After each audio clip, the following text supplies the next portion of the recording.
স্বর্ণের বিনিময়ে পরিশোধ হচ্ছে অস্ত্র মাদকের দাম। আন্তর্জাতিক চোরাচালানের রুট বাংলাদেশ।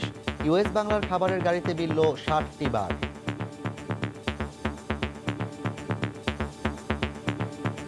এয়ারক্রাফটের ভিতরে এত টাকা মূল্যের স্বর্ণ কেউ দিয়ে দেয়, এটা তো কারো তত্ত্বাবধানে দেয়, কারোর সাথে যোগাযোগ করে দেয়। চোরাচালানকৃত স্বর্ণের সাথে অনেক ক্রাইম জড়িত, অনেক ব্ল্যাক ইকোনমি জড়িত। এখানে বিচ্ছিন্ন ঘটনা, এগুলোর কোনো স্টাফ যদি মোটিভেটেড হয়, এয়ারলাইন্স কর্তৃপক্ষের আসলে এখানে দায়। দেখছিলেন প্রধান শিরোনাম। রাত 11টার সময়ের সঙ্গে আছি আমি জাফর সাদিক। এবার অন্যান্য শীর্ষ সংবাদ। স্পট রেজিস্ট্রেশনের সুযোগে টিকা নিতে দুদিনেই 100 থেকে 1000-এ প্রত্যাশীর সংখ্যা। এক সপ্তাহের মধ্যে দেয়া হবে প্রাথমিক শিক্ষকদের। জ্বর অ্যালার্জিতে ভয় না পাওয়ার পরামর্শ।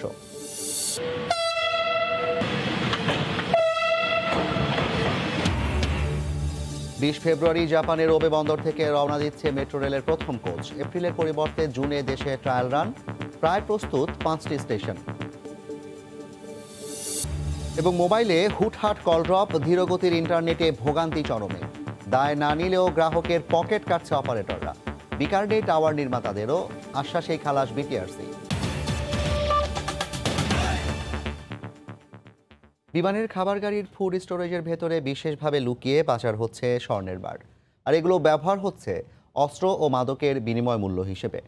রাজধানীতে হযরত শাহজালাল আন্তর্জাতিক বিমানবন্দরে ইউএস বাংলা এয়ারলাইন্সের যাত্রীদের খাবার সরবরাহকারী ক্যাটারিং সার্ভিসের গাড়ি থেকে প্রায় 5 কোটি টাকা মূল্যের 60টি স্বর্ণের বার উদ্ধার করেছে শুল্ক গোয়েন্দা ও তদন্ত অধিদপ্তর। এ ঘটনায় ইউএস বাংলার সন্দেহভাজন 8 জনকে আটক করেছে সংস্থাটি। গোপন খবরে শুল্ক গোয়েন্দা ও তদন্ত অধিদপ্তর জানতে পারে মঙ্গলবার সকাল 7টায় দুবাই থেকে আসা একটি ফ্লাইটে অবৈধভাবে বিপুল পরিমাণ স্বর্ণ বাংলাদেশে প্রবেশ করবে। সেই অনুযায়ী ফ্লাইটটি চিহ্নিত করে ভোর থেকেই হযরত শাহজালাল বিমানবন্দরে অবস্থান নেয় শুল্ক গোয়েন্দার বড় একটি দল। সকাল 7টায় বিমানবন্দরে টার্গেটকৃত ইউএস বাংলার বিমানটি অবতরণের সঙ্গে সঙ্গে তাতে উঠে গোয়েন্দারা তল্লাশি শুরু করে। বিমানের মধ্যে কোনো অবৈধ স্বর্ণ না পেয়ে যখন গোয়েন্দারা হতাশ, ঠিক তখনই বিমানের খাবার গাড়ির ফুড স্টোরেজের ভিতর বিশেষভাবে লুকানো অবস্থায় 60টি স্বর্ণের বারের খোঁজ পান গোয়েন্দারা। প্রায় 7 কেজি ওজনের এই স্বর্ণের বাজার মূল্য প্রায় 5 কোটি টাকা। স্বর্ণ অলরেডি এয়ারক্রাফট থেকে নামিয়ে কাভার্ড ভ্যানের মধ্যে উঠিয়ে ফেলেছিল। কাভার্ড ভ্যানের যেখানে খাবার রাখে ওই জায়গায় স্বর্ণগুলো খুব সুকৌশলে লুকিয়ে রেখেছিল। ওই সময়ে হাইলিফট কাভার্ড ভ্যানে আর এয়ারক্রাফটের ভিতরে আসা যাওয়া করছে এরকম ইউএস বাংলা এয়ারলাইন্সের কর্মী আমরা 8 জনকে আটক করেছি। হাইলিফট কাভার্ড ভ্যানটাকেও আমরা জব্দ করেছি। এয়ারক্রাফটের ভিতরে এত টাকা মূল্যের স্বর্ণ কেউ দিয়ে দেয়, এটা তো কারো তত্ত্বাবধানে দেয়, কারোর সাথে যোগাযোগ করে দেয়। ক্যারি করার জন্য এই নিম্নপদস্থ কর্মচারীদেরকে ব্যবহার করা হয়।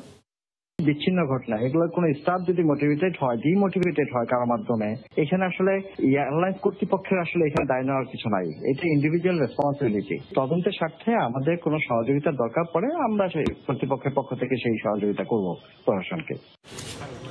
ভৌগোলিকভাবে দক্ষিণ এশিয়া এবং দক্ষিণ পূর্ব এশিয়ার চোরা কারবারিরা বাংলাদেশকে রুট হিসেবে ব্যবহার করছে জানিয়ে অধিদপ্তরের মহাপরিচালক জানান, আন্তর্জাতিক অপরাধ চক্র এসব স্বর্ণ দিয়ে অস্ত্র, মাদক ও সন্ত্রাসের মূল্য পরিশোধ করে থাকে। চোরাচালানকৃত স্বর্ণের সাথে অনেক ক্রাইম জড়িত, অনেক ব্ল্যাক ইকোনমি জড়িত। এই স্বর্ণ ব্যবহার করা হয় অস্ত্রের মূল্য পরিশোধ করার জন্য, মাদকের মূল্য পরিশোধ করার জন্য, সন্ত্রাসে অর্থায়ন করার জন্য। সরকারি হিসেবে গেল 5 বছরে শুধু শুল্ক অধিদপ্তরই অবৈধভাবে আকাশপথে আসা প্রায় 1300 কেজি স্বর্ণ উদ্ধার করেছে। মাহমুদ রাকিব, সময় সংবাদ, ঢাকা। করোনা টিকা প্রসঙ্গ। স্পট রেজিস্ট্রেশনের সুযোগ নিতে গণটিকা দানের তৃতীয় দিনে কেন্দ্রে কেন্দ্রে ভিড় করেন সাধারণ মানুষ। রাজধানীর নির্ধারিত হাসপাতালগুলোতে দিনভর ছিল দীর্ঘ লাইন। জাতীয় পরিচয়পত্র ব্যবহারে স্পট রেজিস্ট্রেশনের সুযোগ আগ্রহ বাড়িয়েছে সাধারণ মানুষের। 40 যে কোনো নাগরিকই নিবন্ধন করে নিতে পারছেন টিকা। ভ্যাকসিন নেওয়ার পর জ্বর, অ্যালার্জির মতো উপসর্গ দেখা দিলে চিকিৎসকের পরামর্শ নেওয়ার আহ্বান বিশেষজ্ঞদের। ঘড়ির কাঁটায় তখনও সকাল 9টা হয়নি। এরই মধ্যে রাজধানীর বঙ্গবন্ধু শেখ মুজিব মেডিকেল বিশ্ববিদ্যালয়ের টিকা কেন্দ্র ভ্যাকসিন প্রত্যাশীদের ভিড়ে জমজমাট। বেলা বাড়ার সঙ্গে সঙ্গে বাড়তে থাকে মানুষ। টিকা নেয়ার বয়সসীমা 55 থেকে কমিয়ে 40 করা হয়েছে সোমবার। সেই সঙ্গে নিশ্চিত করা হয়েছে স্পট রেজিস্ট্রেশনের সুযোগ। ভ্যাকসিন দিয়ে খুব ভালো লাগছে, আমাদের কোনো সমস্যা হয় নাই। আমার হার্টে 2টা রিং পরা আছে, আমি হাইপারটেনসিভ পেশেন্ট, আমার কোনো অসুবিধা হয় না। টেরে পাই না যে আমাকে ইঞ্জেকশনটা পুশ করা হয়েছিল। বিশেষজ্ঞরা বলছেন হালকা জ্বর কিংবা গা ব্যথায় ভয়ের কিছু নেই, তবে অ্যালার্জি হলে নিতে হবে চিকিৎসকের পরামর্শ। প্রাথমিকভাবে সবাইকে রাখা হচ্ছে 30 মিনিটের পর্যবেক্ষণে। যেখানে দেওয়া হয়েছে ওই স্থানে ব্যথা অথবা ফুলে যাওয়া বা লাল হওয়া, একটু জ্বর হওয়া অথবা গায়ে ব্যথা, কারো কারো ক্ষেত্রে ডায়রিয়া, এই হচ্ছে সর্বোচ্চ, এই বিষয়গুলি সাধারণত ঘটে। এদিকে ভিড় বেশি হলেও রেজিস্ট্রেশন থাকলে টিকা নিতে সময় লাগছে না খুব একটা, তবে বিশেষ ক্ষেত্রে করা হচ্ছে স্পট রেজিস্ট্রেশনের ব্যবস্থা। কেউ কেউ রেজিস্ট্রেশন করেনি এবং তারা আমাদের বঙ্গবন্ধু হাসপাতালে এখানেই হচ্ছিল পাওয়ার মতো ক্রাইটেরিয়া অনুযায়ী, এবং তাদেরকে আমরা ইনস্ট্যান্টলি এখানে আমরা করাই দিচ্ছি। যে আমাদের ক্যাপাসিটি তো 1200, যখন আনকাউন্টেবল যদি চলে আসে তখন তো ভ্যাকসিনের পাওয়ার একটা ব্যাপার আছে, আমার ক্যাপাসিটিও তো সেই পরিমাণ হবে না।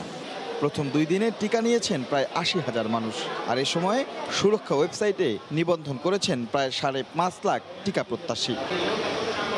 রাশেদ লিমন, সময় সংবাদ, ঢাকা। শিগগিরই সারা দেশে স্কুল খুলে দেওয়ার লক্ষ্যে চলতি সপ্তাহেই দেশের প্রাথমিক শিক্ষকদেরকে করোনা টিকা নেওয়ার আহ্বান জানিয়েছেন প্রাথমিক গণশিক্ষা প্রতিমন্ত্রী মোহাম্মদ জাকির হোসেন। সকালে সচিবালয় ক্লিনিকে করোনা টিকা গ্রহণের পর তিনি একথা বলেন। আমি মাননীয় প্রধানমন্ত্রীকে ধন্যবাদ জানাই যে পৃথিবীর অন্যান্য দেশের চেয়ে অনেক আগেই আমাদের এই দেশে এই ভ্যাকসিন নিয়ে আসার কারণে উনি গতকাল এবং এর আগেও আমাকে ফোন দিয়ে বলছে তোমার সকল শিক্ষককে তুমি টিকা দিয়ে নাও, আমরা যে কোনো সময় স্কুল খুলে দেব, 7 দিনের ভিতরে টিকা নেওয়া শেষ করবো ইনশাল্লাহ। আমার শিক্ষকদের, আমার যারা আছেন টিকার আওতায় যারা পড়বেন 40 ঊর্ধ্ব বয়সের সবাইকে টিকা নেওয়ার জন্য অনুরোধ করব। 20 ফেব্রুয়ারি জাপানের ওবে বন্দর থেকে রওনা দিচ্ছে মেট্রো রেলের প্রথম কোচ। ভিসা জটিলতায় কর্তৃপক্ষ যেতে না পারলেও তৃতীয় পক্ষের মাধ্যমে ইন্সপেকশন ও অনলাইন ভিজুয়াল ট্রায়াল শেষে শিপমেন্টের অনুমতি দিয়েছে ডিএমটিসিএল। তারা বলছেন দ্বিতীয় কোচ রওনা দেবে 23 এপ্রিল। সেক্ষেত্রে এপ্রিলের পরিবর্তে জুনে হবে ট্রায়াল রান। রাশেদ লিবনের রিপোর্ট। কথা ছিল জানুয়ারিতে ইন্সপেকশন শেষে জাপান থেকে জাহাজে আনা হবে দেশের প্রথম মেট্রো রেলের কোচ, কিন্তু করোনার কারণে ভিসা জটিলতায় সে দেশে যেতে পারেনি বাংলাদেশের প্রতিনিধি দল। তাই বিকল্প হিসাবে তৃতীয় পক্ষের মাধ্যমে সেরে নেওয়া হয়েছে সেই কাজ। দেশে বসেই ভিজুয়াল ট্রায়াল দেখে দেয়া হয়েছে ছাড়পত্র। কর্তৃপক্ষ বলছে সব ঠিকঠাক থাকলে চলতি মাসের 20 ফেব্রুয়ারি জাপানের ওবে বন্দর থেকে রওনা দিবে প্রথম ট্রেন। মোংলা বন্দর হয়ে দিয়াবাড়ির ডিপোতে নোঙর করবে 23 এপ্রিল। দ্বিতীয় ট্রেনটি 15 এপ্রিল রওনা দিবে, দিয়াবাড়িতে পৌঁছবে 16 জুন। এর পরের ট্রেনটি ওবে বন্দর থেকে রওনা দিয়ে দিয়াবাড়িতে আসবে চলতি বছরের 13 আগস্ট। থার্ড পার্টি ইন্সপেকশন হয়েছে, সেই ইন্সপেকশনের পরেও টেস্টটা করেছে, সেই টেস্টটা অনলাইনে আমাদের এখানে যে টেকনিক্যাল টিম তারাও এটা দেখেছে। এই দেখার পরে আমরা এখন একটা চূড়ান্ত সিদ্ধান্ত গ্রহণ করেছি। এই জটিলতায় এপ্রিলের পরিবর্তে ট্রায়াল রান শুরু হবে জুনে। সেক্ষেত্রে 5টি স্টেশনেই এই কার্যক্রম বাস্তবায়নের কথা জানিয়েছেন প্রকল্পের ব্যবস্থাপনা পরিচালক। আমাদের এই ট্রেনের চলাচলের জন্য 5টা স্টেশন পর্যন্ত আমরা প্রস্তুত প্রায় করে ফেলেছি, যাতে ট্রেনটা চলাচল করতে কোনো ধরনের অসুবিধা না হয়। প্রথম 1, 2, 3টা স্টেশনের প্ল্যাটফর্মের উপরে যে স্টিল স্ট্রাকচার হওয়ার কথা, সেই স্টিল স্ট্রাকচারও ইতিমধ্যে সম্পন্ন হয়ে গিয়েছে। নির্ধারিত সময়ে কাজ শেষ করতে দিনরাত মিলিয়ে 3 শিফটে চলছে মেট্রো রেলের কাজ। যদিও এখনো পর্যন্ত মেট্রো রেল কর্তৃপক্ষ দাবি করছেন চলতি ডিসেম্বরেই আনুষ্ঠানিক যাত্রা শুরু করবে মেট্রো রেল, তবে করোনার ধাক্কায় কাজ যতখানি পিছিয়েছে সেটি সামলে নিতে হয়তো আরও 6 মাস এই মেয়াদ বাড়তে পারে বলেই মনে করছেন সংশ্লিষ্টরা। রাশেদ লিমন, সময় সংবাদ, ঢাকা। 5 মিনিটের কথোপকথনে 2 মিনিটেই শুনতে না পাওয়া, পড়াশোনা কিংবা দাপ্তরিক কাজে ইন্টারনেটের ধীরগতি, করোনাকালে মুঠোফোন সেবা নিয়ে এমন অসংখ্য অভিযোগ গ্রাহকদের। সেবায় চরম ভোগান্তি থাকলেও গ্রাহকের পকেট ঠিকই কাটছে মুঠোফোন অপারেটররা, যদিও মান খারাপের দায় এককভাবে নিতে চায় না তারা। বিটিআরসি বলছে মুঠোফোন সেবার মান যাচাইয়ে চলছে ড্রাইভ টেস্ট, নেওয়া হবে কঠোর ব্যবস্থা। সিরাজগঞ্জের এনায়েতপুরের ভোগ্যপণ্য ব্যবসায়ী ইব্রাহিম হোসেন ব্যবসায়িক প্রয়োজনে প্রতিদিন সরবরাহকারী ও ক্রেতাদের সাথে মুঠোফোনে কথা বলতে হয় তাকে। 5 থেকে 6 মিনিটের মধ্যে প্রায় 3-4 মিনিট আমার মানে কোনো কথাই শুনতে পাই না। করোনায় অনলাইনে কেনাকাটা, সামাজিক যোগাযোগ, পড়াশোনা, এমনকি দাপ্তরিক কাজকর্ম হয়ে পড়েছে মোবাইল ইন্টারনেট নির্ভর। সব সময় খালি লোডিং অ্যাপ দেখাইতেছে, অনেকক্ষণ পরে একটা পেজ আমরা লুট করতে পারছি। সেবার মান খারাপের নেপথ্যে দুটি কারণ উল্লেখ করেছে মুঠোফোন অপারেটররা। তারা বলছে, উচ্চ মূল্যের কারণে কাঙ্ক্ষিত সেবা দিতে গ্রাহক অনুপাতে প্রয়োজনীয় তরঙ্গ নেই তাদের হাতে। আবার 2018 সালে টাওয়ার শেয়ারিং লাইসেন্স দেওয়ায় গত 2 বছরে নেটওয়ার্ক উন্নয়নে করতে পারেনি কোনো কাজ। করোনাকালীন সময়ে কিন্তু আমরা সরকারের কাছে আর্জি জানিয়েছি যে অন্ততকে ফ্রিতে দেওয়া হোক অথবা কম দামে দেওয়া হোক, কিন্তু আমরা দেখেছি যে আমরা কিন্তু কোনো স্পেকট্রাম পাইনি। সো স্পেকট্রাম না পেয়ে আমি সেবাটা কিভাবে দিব, এটা আমাদের বোধগম্য না, এবং সেই সাথে আবার আমি টাওয়ার এক্সপ্যান্ড করতে পারছি না। টাওয়ার নির্মাণ না হওয়ার জন্য মুঠোফোন অপারেটরদেরকে পাল্টা দায়ী করছে টাওয়ার নির্মাতা প্রতিষ্ঠানগুলো। ওনারা আমাদেরকে অর্ডার দেননি, এজন্য আমরা করতে পারি নাই। এসএলএ ঠিক হয়নি, এজন্য করতে পারি নাই। বিটিআরসি বলছে, নীতিমালা অনুযায়ী কল সাকসেস রেট 97% বা তার বেশি, কল ড্রপ 2% কম থাকা, call setup time 7 second, 3G ডাটার ন্যূনতম গতি 2 MBPS এবং 4Gতে ন্যূনতম গতি 7 MBPS রাখতে হবে। এসব যাচাইয়ে দেশের 300 উপজেলায় চলছে ড্রাইভ টেস্ট। তাদের service quality of service maintain করা উচিত। সেখানে যদি কোনো ব্যত্যয় হয়, তাহলে বিটিআরসি যে নীতিমালা দ্বারা পরিচালিত কোয়ালিটি অফ সার্ভিস রেগুলেশন যেটা, তো সেক্ষেত্রে সেইভাবেই বিটিআরসি অ্যাকশন। আগামী জুন মাসের মধ্যে ড্রাইভ টেস্টের কাজ শেষ হবে বলে আশা করছে বিটিআরসি। শুভ খান, সময় সংবাদ, ঢাকা। গেল কয়েক দশকের মধ্যে সর্বনিম্ন তাপমাত্রা বিরাজ করছে ব্রিটেন জুড়ে। তীব্র ঠান্ডা ও তুষারপাতের কারণে জনজীবনে নেমে এসেছে স্থবিরতা। এ বিষয়ে বিস্তারিত জানাতে এই মুহূর্তে লন্ডনে আছেন সহকর্মী শোয়েব কবির। সরাসরি যাচ্ছি তার কাছে।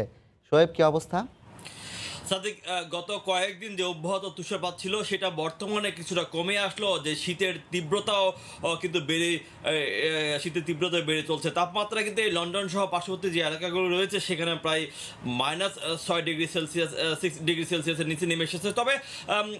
তবে গত এক দশকের মধ্যে যুক্তরাজ্যের একটি ছোট্ট গ্রাম আলটানারা, সেখানে -16.7 ডিগ্রি সেলসিয়াস তাপমাত্রা রেকর্ড করা হয়েছে। এবং এই যে তাপমাত্রা কমে যাওয়ার যে অব্যাহত, এটি আরও প্রায় পুরো সপ্তাহ জুড়ে থাকতে পারে। পাশাপাশি যে রাশিয়া এবং পূর্ব ইউরোপ থেকে আসা যে প্রবল তুষার প্রবাহ, এই প্রবাহ হয়তো আরও কয়েকদিন হয়তো থাকতে পারে। পাশাপাশি যে দমকা হাওয়া প্রতি ঘন্টায় 50 মাইলেরও অধিক বেগে কিন্তু দমকা হাওয়া বয়ে চলছে, এবং এই কারণে শীতের তীব্রতাটা আরও একটু বাড়িয়ে আরও একটু বেশি অনুভব হচ্ছে। এবং একটি বিষয় জানিয়ে রাখা দরকার যে আপনাকে, ইতিমধ্যে কিন্তু ব্রিটেনের বেশ কয়েকটি শহরে মাঝারি ধরনের সতর্কতার সঙ্গে জারি করা হয়েছে, এবং এর ফলে বেশ কয়েকটি অভ্যন্তরীণ রেল যোগাযোগ ব্যবস্থা বন্ধ করে দেওয়া হয়েছে, এবং ব্রিটিশ সরকার সেসব এলাকাগুলোতে জনসাধারণের চলাচলের জন্য তারা নিষেধ করেছেন। পাশাপাশি যে অভ্যন্তরীণ যেসব যোগাযোগের জন্য মহাসড়ক রয়েছে সেগুলোও